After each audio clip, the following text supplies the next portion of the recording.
Hello, and welcome to the Scriptures Are Real podcast. This is the podcast where we talk about elements in the Scriptures that have become real to us because we believe the more real they are to us, the more power we can draw from them, and we need that power in our lives today.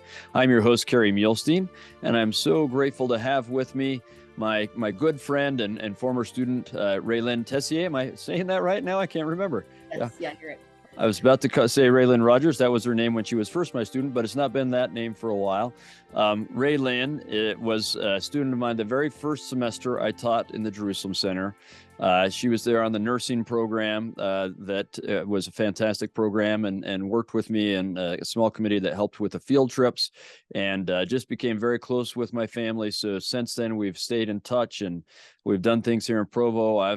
We've been up to her place or her parents' place in Wyoming, and even my whole extended family and so on. But we've just stayed in touch because she's such a remarkable person. She continues to work as a nurse, and I'm just excited to hear from her. So welcome, RaeLynn. Thank you. I'm glad to be here. This is great. Yeah. So tell us a little bit more about yourself. What else should we know? I went to Jerusalem, the BYU Jerusalem Center in 2010 during my nursing program, and that was amazing. It was really an incredible experience. I actually really loved going as a nurse because we got to see another side of things than a usual student did, and that was really profound to just. Yeah, you were delivering babies like there with that Red Crescent outfit and things like that, weren't you? And yeah, it was really, really cool. Yeah. And right now I'm a mom baby nurse, and so when I take care of, Arab patients, or even, I don't know if I've had a Jewish patient, but anyways, when I take care of them, I'm like, oh my gosh, it's my people. Like, this is so fun. So that's really exciting, and to better know the culture that way and what they're expecting. If I can, I really appreciate it. So it was a good part of my career. Yeah. Wonderful. So wonderful. yes. Well, anything else? Currently we're living in Wyoming. That's where I'm from Star Valley. I grew up here. And I don't know what else to share, but nursing in Provo, so drive every now and then. Yes, I am nursing in Provo. That's where I've worked for the last almost 10 years. It'll be 10 years in April. So that's been incredible, and I love it there, and I don't mind driving to keep working there. So it's been great. Oh, good. So, yep. Good. So today we're going to talk about some of the places that RaeLynn went that helped make the Savior more real. In particular, we're going to focus on Capernaum and some experiences that she had there that made the Savior and the miracles he can work more real in her life. And we'll discuss those miracles and healing power a little bit more in depth. Well, as I've talked with RaeLynn, I know that there are a number of times the scriptures have become real to her, and we'll maybe talk about just one today, or I don't know. We'll see where we go. But there's some things that have become very real to you, RaeLynn. Why don't you share them with us? Yeah, I'd be happy to. So, our experience in Jerusalem was incredible, and it's hard to even ever pick one favorite thing that happened there. But as I was pondering, a particular day did come to mind that was really profound and was really amazing. So I'd love to just kind of share about how that day went. We were up in the Galilee area, and we had it. I don't even know if I was fully prepared for this day because there were so many incredible places we went to go see. Mm-hmm. And I think that played into kind of my profound experience that I had that day. But we were staying at the kibbutz in Gev, and we started off the day riding on a boat across the Sea of Galilee. That was magical and amazing. And so we just rode across the lake, and we took pictures, and we had a devotional in the middle of the lake. We talked about Peter walking on water and the Savior walking on water, and talked a little bit about that whole experience and that story, and also talked about the Savior calming the sea when he was sleeping, and the apostles woke him up because they were terrified of the sea. And just talked about that, and that was really cool to just to be there. The Galilee area is beautiful. It probably is my favorite place of all of the whole experience we had there. But yeah, so, we started off going over those things. And then next we went to the Mount of Beatitudes, and we went to the church there. And we talked about the Beatitudes and how we can apply those things into our life, those teachings, and how we can become better people that way. And there's a really pretty church there, and it looks over the Sea of Galilee. And there's a beautiful garden there. I remember the gardens and the roses and flowers, and it was just really pretty. And then we next went to St. Peter's Primacy, and Mm. that is where the resurrected Lord appeared to the apostles, Mm-hmm. and a really cool church. And we just talked about that experience. So like just experience after experience after experience, like, whoa, there's so many cool things that are happening here. But then we also talked about we went, like, it's near the shoreline of the Sea of Galilee, and we talked about when the apostles cast the net on the other side and got so many more fish. And one thing I wrote in my journal, which I had forgotten we talked about, but we talked about how we can be doing all of the right things. Like, we're going out fishing, we have good nets, we have good skills, whatever, and we can be doing all the right things, but just a little change and a little guidance from the Savior and from the Spirit can make all the difference. And then we can Mm. have just a huge catch of fish, which was really cool. Yeah, I really liked that point. I had never thought of that before, and I'm glad I wrote it down so I could remember that. But um yeah, and then we went to the Tabgha church. Yeah. That's where Jesus fed the 5,000. He fed them the 5 loaves and 2 fishes, and they have a cool mosaic there of that at the church. And like a lot of people got a little plate that has it on there and Yeah. stuff. My daughter Alexia loves that mosaic, and we have like several copies of that plate around for her. So yeah. Oh, that's cool. Yeah, I love it too. So and just talked about that experience and how cool that was.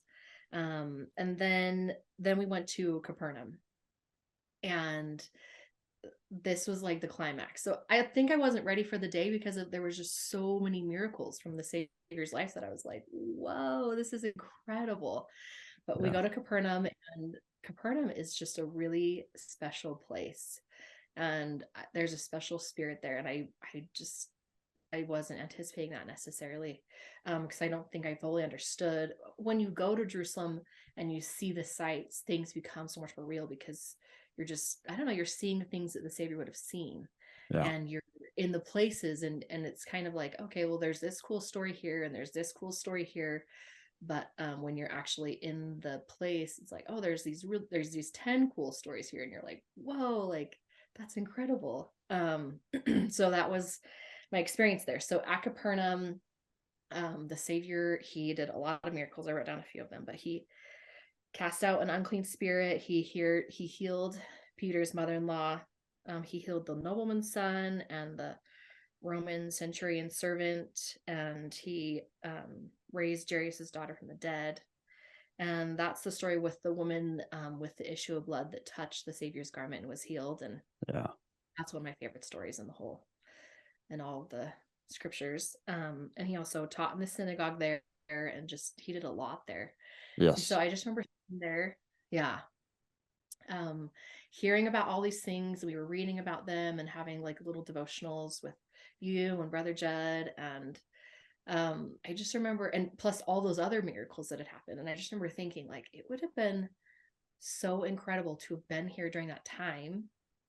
And I remember thinking, at the time when I was in Jerusalem, I was kind of that I was going through some mental and emotional healing, just from past stuff. And so that was really strong on my mind. And I just was thinking, like, I would have loved to have walked with Jesus and been healed. Like, I would have loved to have been present, and that would have been so cool. And I know that if I had touched him, he would have healed me, or if I would have, asked, he would have gladly healed me. And I know that I have a testimony that he can do that. He could have done that.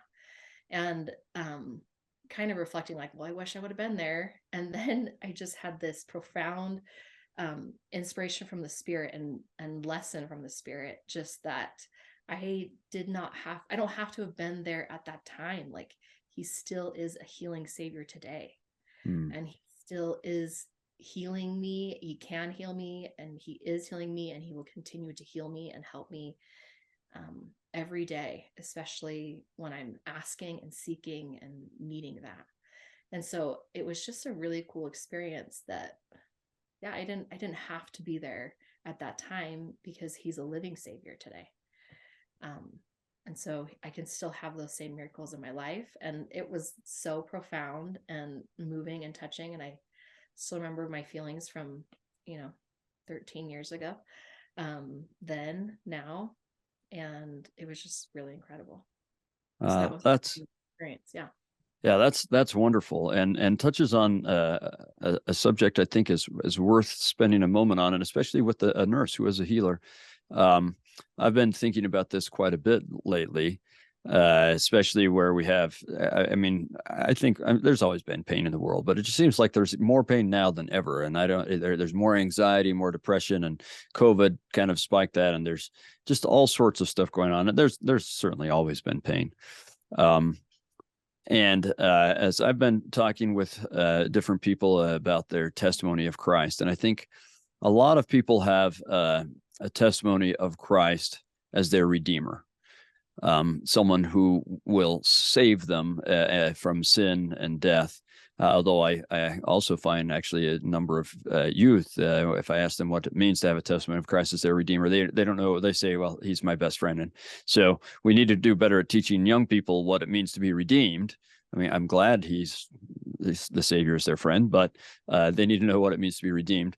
But a lot of people have a testimony of that. A lot of people are starting to gain a testimony of Christ, I'd say the enabling or sanctifying power of his atoning sacrifice, that he can change us, that he can give us power. And President Nelson's been talking about that greater access we have to that enabling power once we make covenants, right? So he can change us, and he can help us become more.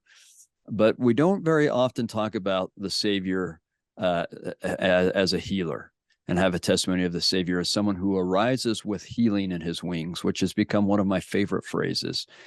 Someone who just really has, I love it, arises with healing in his wings. We forget his ability to heal anything. Now, that doesn't mean it will always happen instantaneously. And in fact, most of the time it won't.